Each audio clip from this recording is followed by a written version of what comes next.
అనేది కూడా ఉంటారు.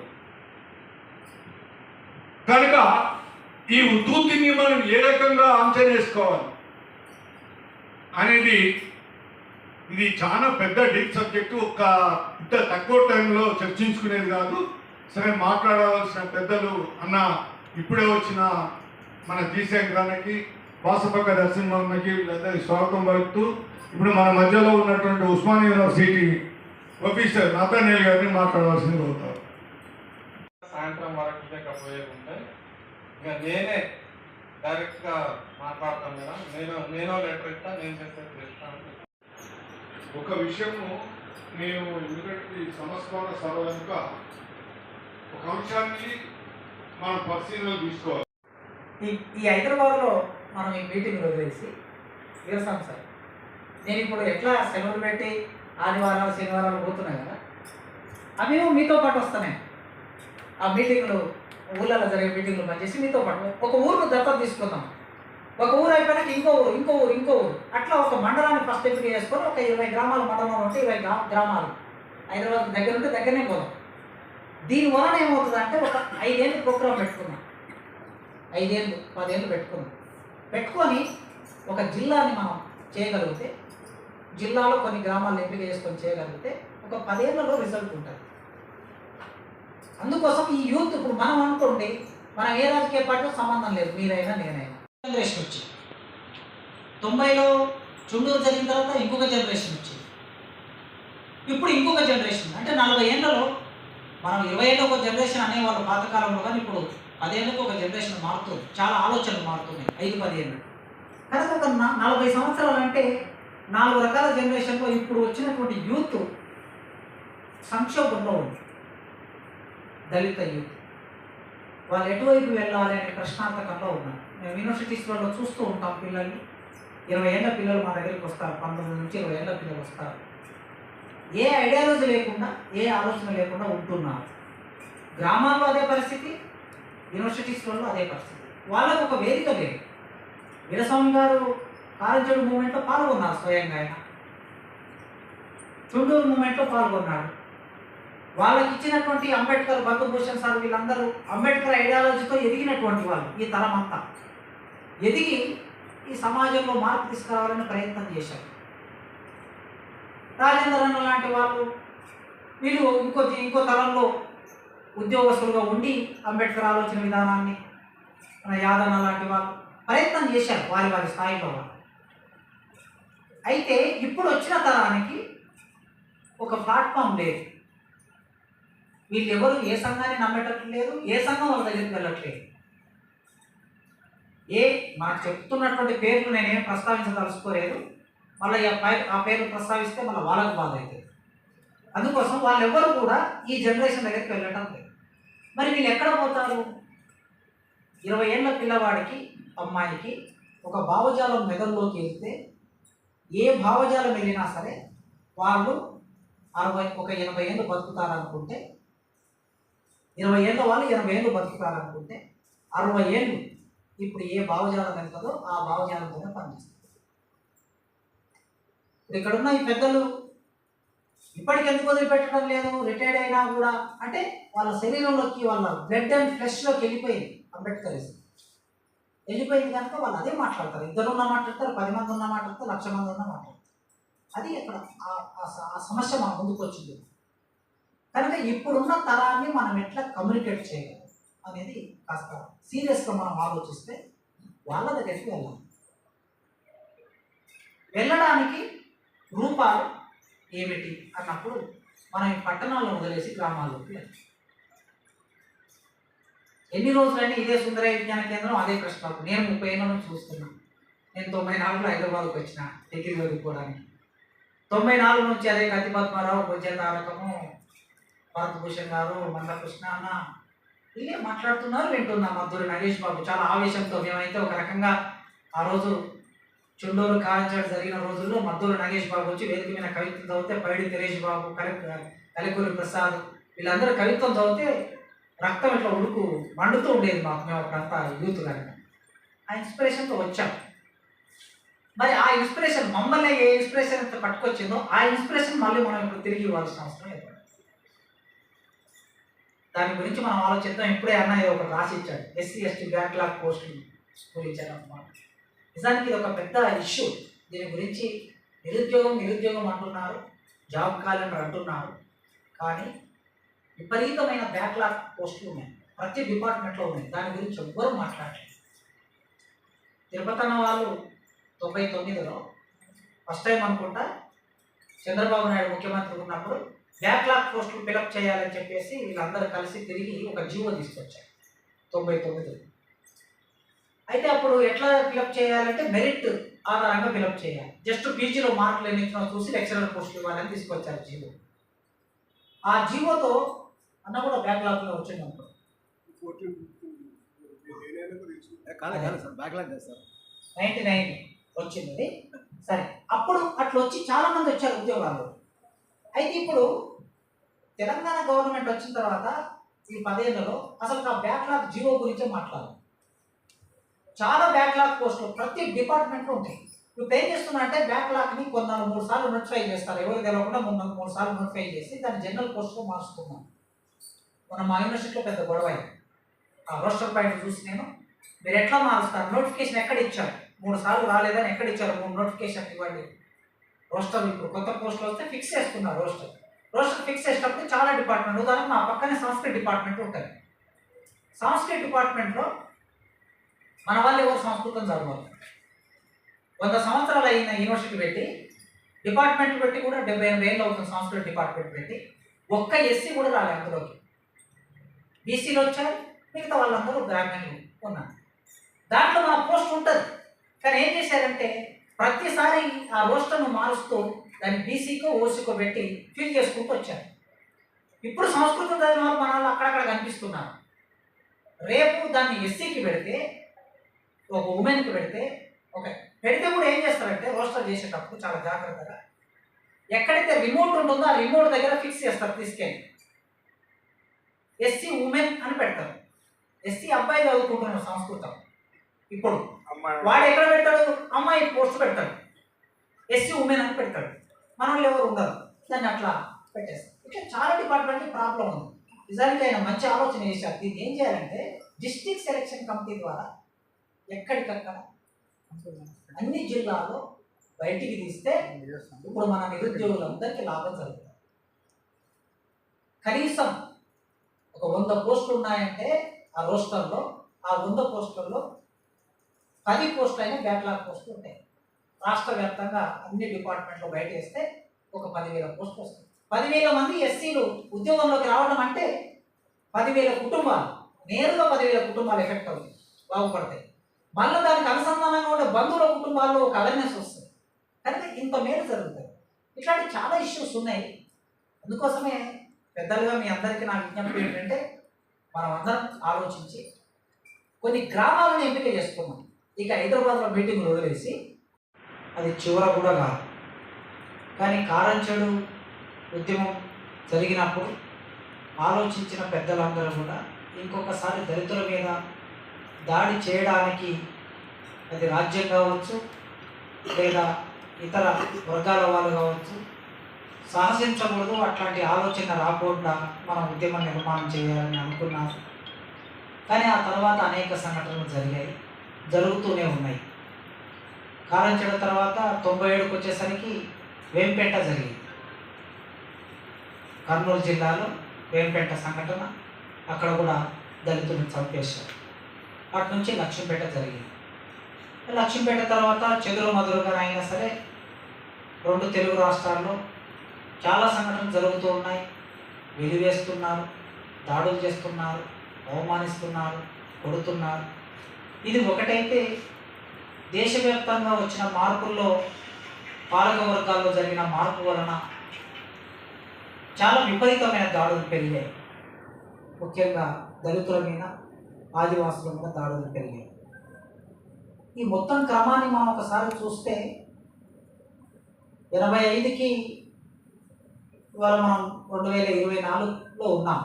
అంటే ఒక 40 ఏళ్ళ కాలాన్ని ముందర పెట్టుకొని ఆలోచిస్తే ఈ 40 ఏళ్ళ కాలంలో దళితుల్లో చైతన్యం వచ్చింది.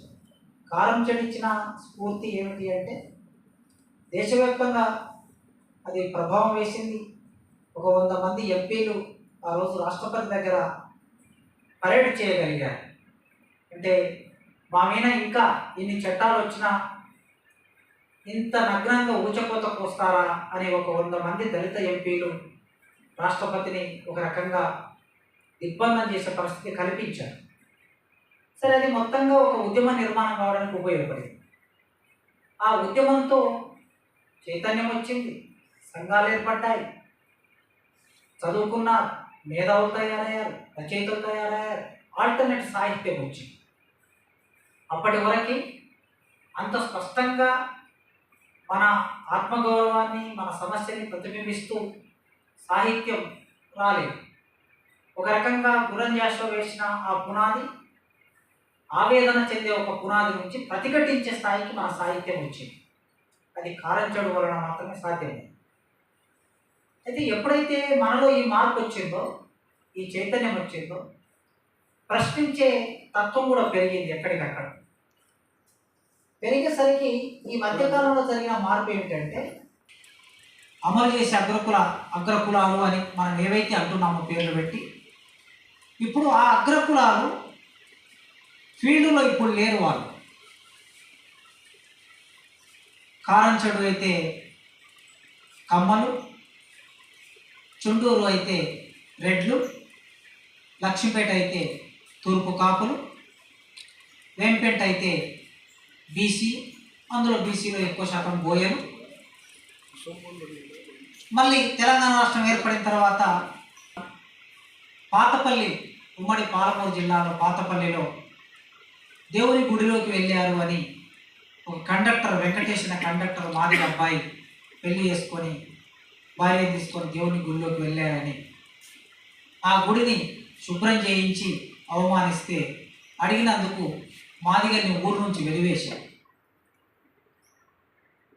అక్కడ వెలివేసింది బోయలు. ఇట్లా మనం చూస్తే 90వ దశకం వరకు ఒక దృశ్యం కనిపిస్తుంది, 90 తర్వాత మరో దృశ్యం కనిపిస్తుంది.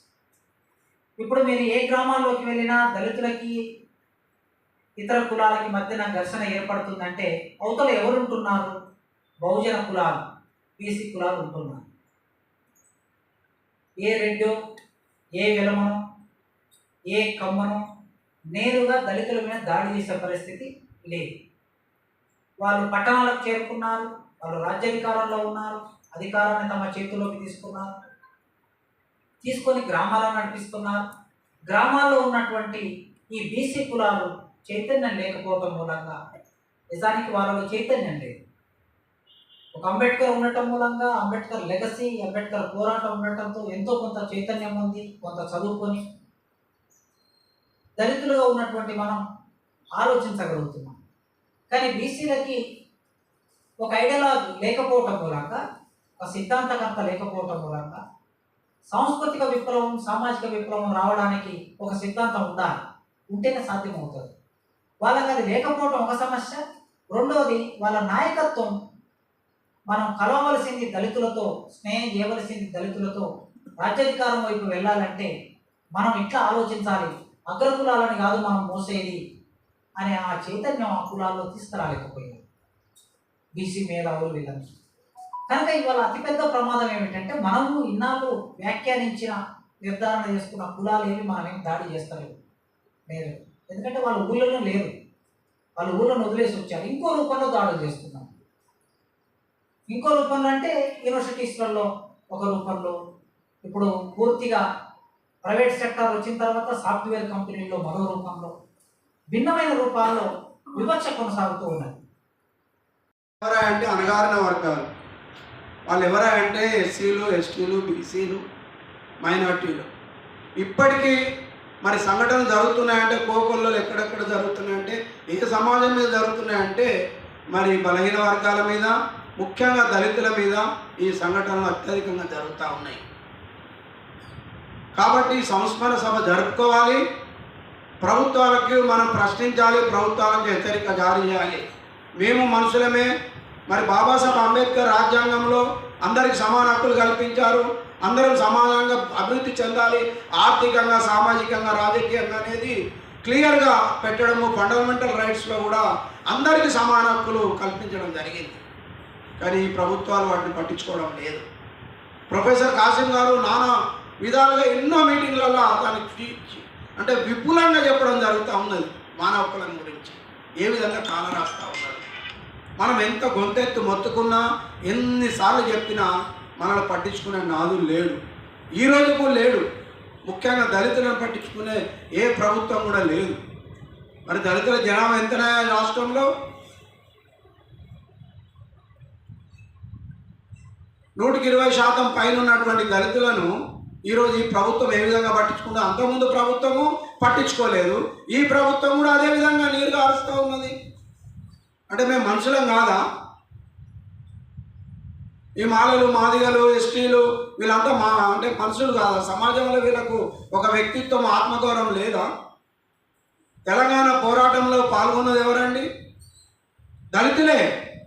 అది సకల జనుల సమ్మె కావచ్చు, ఆర్టీ సమ్మె కావచ్చు, టీచర్స్ కావచ్చు, అందులో ఫ్రంట్ పోర్షన్ చేసింది ఎవరంటే దళితులే, బలహీన వర్గాలే. కానీ ఈరోజు అనుభవిస్తుంది ఎవరంటే ఉన్నత వర్గాలు. సంస్మరణ సభకు విచ్చేసిన మీ అందరికీ మరొకసారి జైభీములు. వర్షం కారణంగా మరి మనం అనుకున్న పెద్ద ఎత్తున నిర్వహించాలని అనుకున్నాము.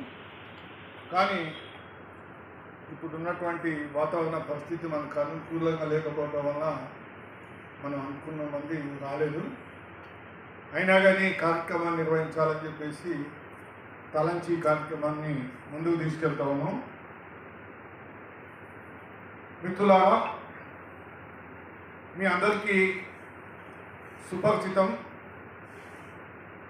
గతంలో అంటరాని కులాల మీద దాడులు జరుగుతూ ఉన్నాయి. ఆ పరంపరలో 1985 జూలై 17న కారంచేడు మీద ఆనాడున్నటువంటి తెలుగుదేశం అధికారంలో ఉంది. అక్కడ ఉన్నటువంటి చెంచురామయ్య ఎవరైతే కారంచేడు భూస్వామిగా చెప్పబడుతున్నాడో వారి ఆధ్వర్యంలో ఆనాడున్నటువంటి మాదిగపల్లిపై అత్యంత పాశవికంగా దాడి చేయడం జరిగింది. ఆ దాడి జరిగిన తర్వాత అది భారతదేశ వ్యాప్తంగా ఉవ్వెత్తున ఒక పెద్ద ఉద్యమం వచ్చింది. ఆ ఉద్యమంలో ఒక పక్క దళిత సంఘాలు, ఒక పక్క మావోయిస్టు పార్టీ, ఒక పక్క కమ్యూనిస్టులు, ఆ విధంగా ఒక పక్క కాంగ్రెస్ శ్రేణులు కూడా ఆ రోజు ఆ ఉద్యమాన్ని బలపరుస్తూ ఒక పెద్ద ఎత్తున మరి పోరాటం చేయటం జరిగిన విషయం మనందరికీ తెలుసు. ఆ రోజు ఆ శిబిరంలో, విజయనగరం శిబిరంలో మరి తారకం గారు, పద్మరావు గారు, మరి టెల్సన్, భగత్ సింగ్, కలిగురి ప్రసాద్, అంటే ఈ విధంగా చెప్పుకుంటూ పోతే దాదాపు ఒక 100 మంది యాక్టివిస్టులు అంతా కూర్చొని ఏమనుకున్నామంటే ఈ తెలుగు రాష్ట్రాలలో ఇదే చివరి దాడిగా మనము అనుకొని ఇక ముందు ఇట్లాంటి దాడులు జరగకోకుండా మనం ఆపాలని చెప్పేసి ఆ రోజు అక్కడికి వచ్చిన వాళ్ళందరూ కూడా ఓతు తీసుకున్నారు. కానీ అదే 6 సంవత్సరాల తర్వాత, ఇది 1985 జూలై 17, ఆగస్టు 6, 1991 చుండూరులో కారంచేడు కంటే అత్యంత భయంకరమైనటువంటి దాడి. అది ఊహించటానికి కూడా సభ్య సమాజము దాన్ని చర్చించడానికి వీలైన పద్ధతిలో చేశారు. మనుషులని నరికి గోనె సంచులలో మూటగట్టి తుంగభద్రలో వేయటం జరిగింది. చివరికి అక్కడ నిరాహార దీక్ష చేస్తున్నప్పుడు వినయ్ కుమార్ అనే ఒక యాక్టివిస్ట్ని రాయల్ అనే పోలీస్ కానిస్టేబుల్ కాల్చి చంపడం కూడా జరిగింది. ఈ 2 ఉద్యమాలని మనము పరిశీలించినట్టయితే ఆనాడు తెలుగుదేశం పార్టీ అధికారంలో ఉండటం వలన కాంగ్రెస్ శ్రేణులన్నీ కూడా ఆనాటి ప్రభుత్వానికి వ్యతిరేకంగా మొత్తం దళిత సంఘాలు అన్నీ కూడా రోడ్లెక్కినాయి. కానీ అదేవిధంగా 91 వచ్చే నాటికి రాష్ట్రంలో కాంగ్రెస్ పార్టీ అధికారంలో ఉంది. నేదురుమల్లి జనార్దన్ రెడ్డి చీఫ్ మినిస్టర్గా ఉన్నది. మరి ఎందుకో తెలవదు, కానీ కారంచేడు ఉద్యమానికి వచ్చినంత స్పందన కానీ అంత పెద్ద ఎత్తున పోరాటంలో సమీకరణలు జరగలేదు. చివరికి పద్మారావు తారకం గారు దళిత మహాసభలో మేము అందరం కొంతమంది మాత్రమే ఆ రోజు ఆ చుండు సంఘటన మీద నిరసన తెలియజేయటం, మళ్ళీ మమ్మల్ని అందరి మీద లాఠీ చార్జ్ చేస్తే మేము రైలు కట్ల మట్టి పట్టుకొని పరిగెత్తడం ఇవన్నీ జరిగింది. ఈ రెండు విషయాలలో మనం గమనించవలసిన ఒక ముఖ్యమైన విషయం ఏంటంటే, మేము ఒక క్యాప్షన్ రాసుకున్నాం. అంతర్గతంగా ఉన్నటువంటి అంటరాని కులాల మధ్యలో అంతర్గతంగా ఉన్న వైవిధ్యాలను మనం పరిష్కరించుకోగలిగితే ఇక ముందు ఇట్లాంటి దాడులు జరగకుండా ఆపగలమని ఒక ఆలోచనతోటి, ఒక భావనతోటి అంతర్గత వైవిధ్యాలని పరిష్కరించుకోవడానికి మరి మనముగా మేధావులుగా మరి ఈరోజు ఒకప్పుడైతే చదువు లేదు, కానీ ఈరోజు చదువు ఉంది. అడ్మినిస్ట్రేషన్లో మనం కూడా భాగస్వాములుగా ఉన్నాం, లా అండ్ ఆర్డర్లో భాగస్వాములుగా ఉన్నాం, జ్యుడిషియర్లో భాగస్వాములుగా ఉన్నాం, ప్రభుత్వం నడిపించే దాంట్లో కూడా మనం భాగస్వాములుగా ఉన్నాము. మరి మన మధ్యలో ఉన్న ఈ అంతర్గత సమస్య ఏదైతే ఉందో ఆ అంతర్గత సమస్యని మనం పరిష్కరించుకోలేమా? ఎవరి సంఘాలు వాళ్ళు పెట్టుకుంటుంటారు. కాంగ్రెస్ పార్టీ వచ్చినప్పుడు కాంగ్రెస్ పార్టీకి అనుకూలంగా కొన్ని సంఘాలు పెట్టుకుంటూ అది వాళ్ళ ఇష్టం.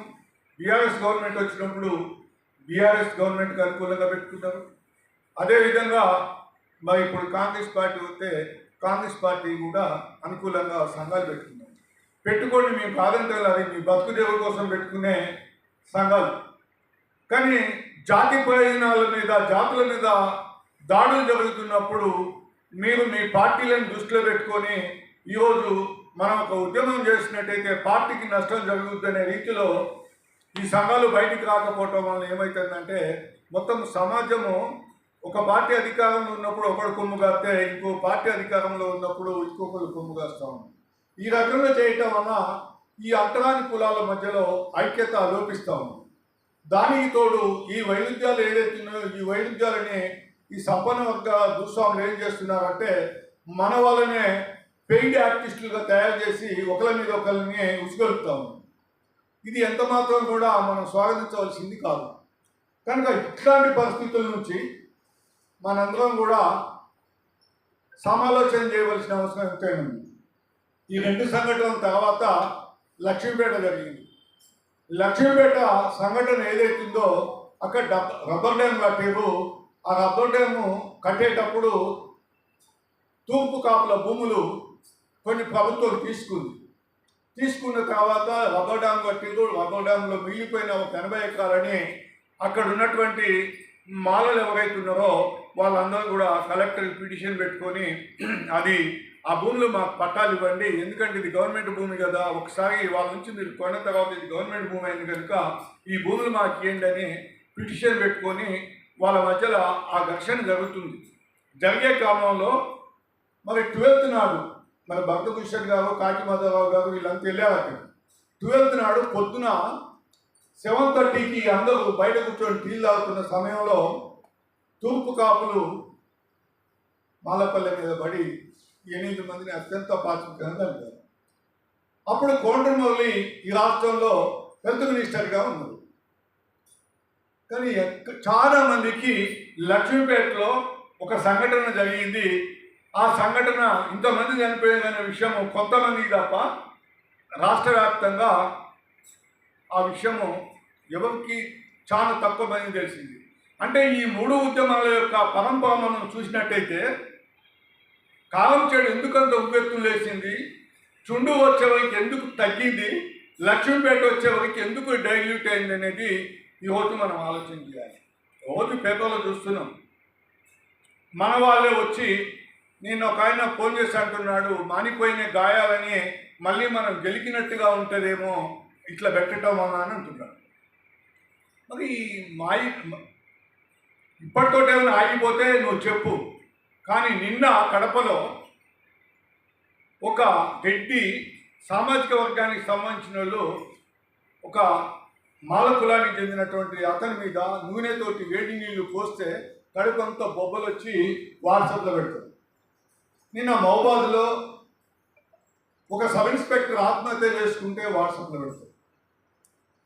వాట్సాప్లో పెట్టే వాళ్ళందరినీ నేను రిక్వెస్ట్ చేసేది ఏంటంటే, సంఘటన జరిగినప్పుడు మీరు వాట్సాప్లో పెట్టి సంతోషపడతారా, లేకుంటే భవిష్యత్తులో ఇట్లాంటివి జరగకుండా ఉండాలి అనే దాని కోసమే మనం ప్రయత్నం చేస్తాం.